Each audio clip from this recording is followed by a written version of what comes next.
Hi friends! Thanks for tuning in. If you like this video, please give it a like, comment below, and take a moment to subscribe to our channel.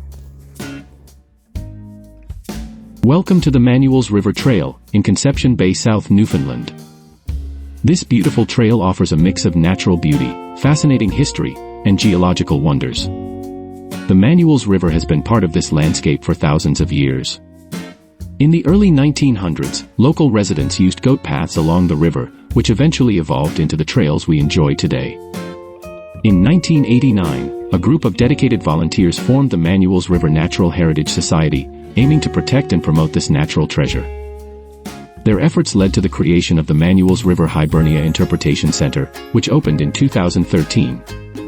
This center showcases the area's geology, fossils, and natural history, offering visitors a deeper understanding of the river's significance. One of the most exciting aspects of the Manuels River area is its rich fossil record. The riverbanks are home to ancient trilobite fossils, some of which date back hundreds of millions of years. These marine creatures once roamed the ocean floors, and their preserved remains provide a window into our planet's distant past. Today, the Manuels River Trail stretches over 5 kilometers, offering scenic views of the river, forests, and local wildlife. It's a favorite spot for hikers, bird watchers, and families looking to enjoy nature. The well-maintained paths make it accessible for visitors of all ages.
Thanks for watching!